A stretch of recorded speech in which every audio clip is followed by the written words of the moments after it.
இது ஒரு நல்ல உதாரணமா? எல்லா சலுகையும், எல்லா வசதியும், எல்லா உதவியும் பெற்ற பிறகு எல்லா உதரவை தள்ளிட்டு இந்த ஜன்ம பூமி விட்டுட்டு பறந்து அமெரிக்காவுக்கு போகிறா. அங்கே செட்டில் ஆகி அங்கே பெருமை கொண்டாடிட்டு இருக்கிற ஒரு கேண்டிடேட் பற்றி இது ஒரு நல்ல உதாரணமாக சொல்லலாமா அப்படின்றது தான் என்னோடய கேள்வி. அந்த உதாரணம் என்னன்றதை நீங்களே கேளுங்க. அந்த வீடியோ ப்ளே பண்ணுறோம். பெண்ணிடம் கேட்டேன், என்ன படிக்கணும்னு கேட்டேன். கம்ப்யூட்டர் சயின்ஸ் படிக்கணும்னு திருச்சியில் உள்ள ஒரு மிகப்பெரிய கல்லூரியை சொன்னது. அங்கேருந்து இந்த பிரின்ஸிபல்கிட்ட பேசினேன். அவங்கள எனக்கு தெரியும், என்ன அவங்களுக்கு தெரியும். சார் உடனே வர சொல்லுங்கள், இன்றைக்கு தான் லாஸ்ட் டேட்டு, நான் அட்மிஷன் க்ளோஸ் ஆக போகுது, நான் கொடுத்துட்றேன்னாங்க. அந்த பொண்ணுகிட்ட சொன்னேன், நீ படிக்கணும்னு விரும்பின கல்வி உனக்கு கிடச்சிருச்சு, நீ வேண்டான்னு விரும்பின திருமணம் நின்று உங்கள் அம்மா அப்பாவே நிறுத்திட்டாங்க. ஆனால் எனக்கு ஒன்றுகிட்ட ஒரு சந்தேகம். உனக்காக ஜனாதிபதி மாளிகையிலிருந்து அப்துல் கலாம் சார் பேசினாரே எப்படின்னு கேட்டேன்.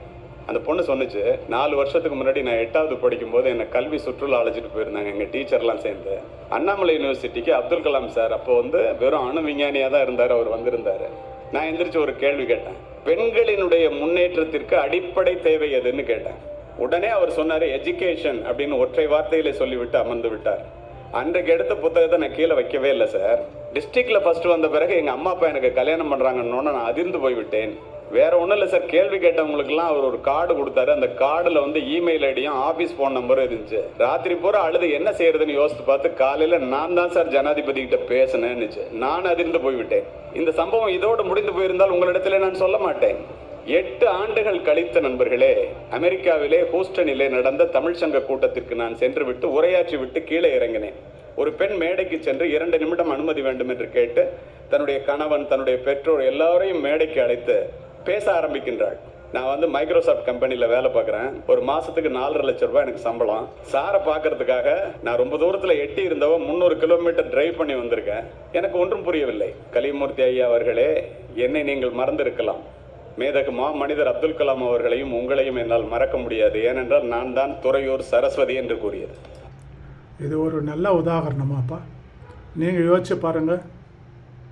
இந்த நாட்டுக்கெல்லாம் சேவை பண்ணணும்.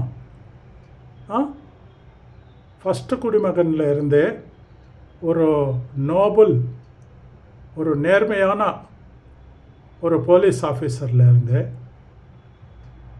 ஒரு பாப்புலர் அண்ட் ஃபேமஸ் காலேஜில் பிரின்ஸிபாலில் இருந்து எல்லா உதவியும் பெற்று எல்லா சலுகையும் பார்த்துட்டு இது ஒரு நல்ல உதாரணமாக சொல்லலாமா? இந்த நாட்டை விட்டு ஓடி போனால் ஒரு கேண்டிடேட்டை பற்றி சொல்கிறாங்க. இது நியாயமா? நீங்களே யோசிச்சு பாருங்கள். தேங்க்யூ.